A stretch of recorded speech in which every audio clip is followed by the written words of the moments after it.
Transitions, so important to the editing process that some might refer to them as editing's backbone. While my favorites happen to be cinema's classic cut or dissolve, YouTube and music videos have revolutionized the creativity used. Everything from the hand over the camera to the body, to the whip pan, to the zoom in and out slingshot, to the luma fade, to the blur in and out, to the mask out, to the glitch out.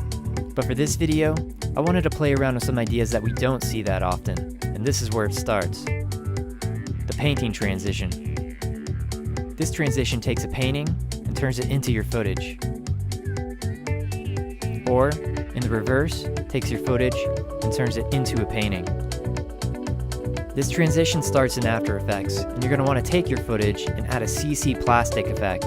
You're going to want to play around with some of the properties, such as the roughness and dust, until you get a look that looks similar to this.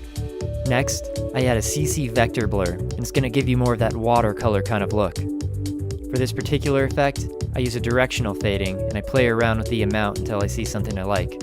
Next, I'm going to add a brushstroke effect, but the problem with this particular effect is that it actually creates a kind of glitching as you play through. What you're going to want to do is go to Composition and go to Save Frame As. This is going to export that particular frame as a JPEG. Next, you're going to want to bring that JPEG into your project, and then bring in footage of that picture frame, where you're going to mask out the area where the picture is going to be in place. Next, what you're going to want to do is add an extract effect, both to the frame footage and to the actual painting JPEG. You're going to want to animate the black point and white point of the footage and the painting JPEG both at the same time so that it reveals your base footage at the very bottom. To do this in reverse, you're going to want to stylize that footage in just the same way. This time, you're going to keep that JPEG as your base footage, and you're going to add the extract effect to your actual footage. Then, you're going to scale down your frame footage so it looks like you're transitioning from your original footage